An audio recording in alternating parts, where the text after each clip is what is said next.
Module 24, the vegetarian athlete. What are the types of vegetarians? The first on our list here is the semi-vegetarian, also known as the pseudo-vegetarian. So the diet is going to be predominantly plant-based, of course, in all of these. However, the semi-vegetarian or pseudo-vegetarian will allow themselves to occasionally eat some sort of animal product. So they may choose to eat red meat occasionally, or perhaps turkey or chicken or fish, but their diet will be predominantly plant-based. The pesco-vegetarian will consume fish as their primary animal product that they choose to consume. The lacto-ovo-vegetarian will consume milk and egg products, in addition to all of the plant sources of food that they are ingesting, but they will not allow themselves to eat any animal sources of protein. So chicken, turkey, fish, red meat, all those would be out with the lacto-ovo-vegetarian as well as with the lacto-vegetarian. But in the lacto-vegetarian's case, they're only allowing themselves milk products and not egg products. The ovo-vegetarian is a bit like the opposite here. They will consume egg products, however, they will not consume any milk products. The vegan is the strictest form of vegetarianism that we have, and the vegan will not consume any animal products whatsoever. No eggs, no milk, no dairy, etc., no red meat, and all that stuff. So they are very strict as far as getting all of their nutrients from just plant-based sources. Now, being a vegan does take some knowledge as far as executing the diet effectively so that you don't run into problems with nutritional inadequacies. And some of the problematic nutrients that we're concerned about are going to be B12. Vegans have to be on a B12 supplement. Zinc could be a problem. Calcium is an issue, as well as iron. So these are all micronutrients that we really need to be careful about when we're working with an athlete who is vegan. Then we get to the next group here, and the macrobiotic diet, which starts out like a vegan-style diet, but then it progressively becomes more and more strict until basically a whole set of foods are eliminated. Now, there are variations of the macrobiotic diet, but the most common ones will basically reduce the person's diet to consuming brown rice, water, and herbal tea, which is simply just not sustainable for human nutrition purposes. And as an athlete, you would definitely run into major problems with performance on a diet like this. So deficiencies are imminent with the macrobiotic diet. Then there's the fruitarian diet, which these folks, again, there are variations of this type of vegetarianism, but basically the major ones only involve consuming raw or dried fruits, seeds, nuts, honey, and vegetable oil.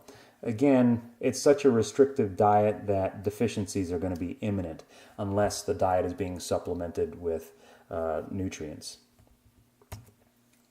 So, does being a vegetarian affect exercise performance? Well, actually, the vegetarian diet can be conducive to optimizing performance.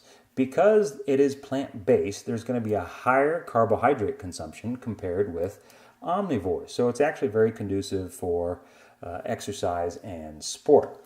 And there have been some research studies that have looked at vegetarians who are athletes versus non-vegetarians, and there seems to be no difference in aerobic or anaerobic performance if you're a vegetarian. So that's the good news, is that you can effectively be a vegetarian and be a successful athlete without affecting your performance. You just have to have some knowledge, especially if you're a vegan, in getting all of the appropriate nutrients so that you don't run into any nutritional inadequacies.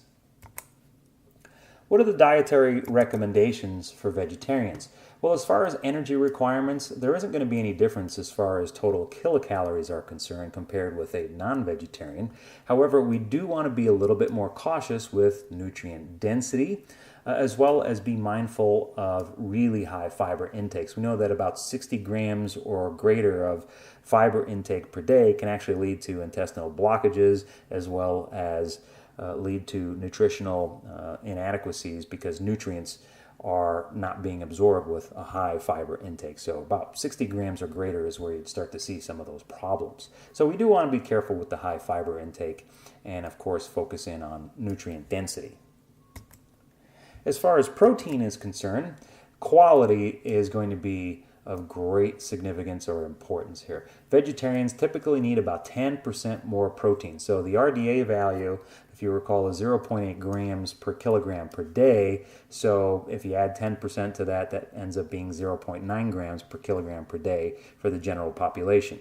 What I would recommend is looking at the protein chapter and taking a look at the specific recommendations for specific types of athletes and then adding 10% to those values so that you're offsetting some of the issues that you might run into with a vegetarian and the quality of protein. As far as vegans are concerned and protein balance, about 60% of that protein will come from grains, about 35% from legumes, and 5% from leafy vegetables. For vitamins, the biggest one of concern here, especially for the vegan, is going to be vitamin B12. You have to find a reliable fortified source of B12 or be on a B12 supplement or maybe even both. Riboflavin, B2, also again for the strict vegan, a supplement might be warranted here as well. As far as minerals are concerned, iron is the most problematic nutrient across the lifespan, and so for vegetarians this becomes even a greater issue because of the different sources of iron as we've discussed previously. So the heme iron versus the non-heme iron becomes an issue here. Calcium, this is going to be dependent of course on the type of vegetarian, so the vegan would have to be the most cautious about their calcium intake and ensuring that they're getting sufficient amounts of calcium so they're not running into any inadequacies. Zinc can also be problematic, particularly with a very high fiber intake. So we want to make sure that the amount of fiber isn't interfering with zinc absorption. The vegetarian athlete may actually want to consider creatine supplementation simply because vegetarians will have a lower intake of creatine and thus will have lower muscle concentrations. As far as omega-3 fatty acids, it's important that omega-3 as well as omega-6 fatty acids are being included in the diet since these are essential fatty acids to include in the diet. So we want to make sure that we have good sources of linolenic acid from flaxseed, walnuts, soybeans, and their respective oils as well.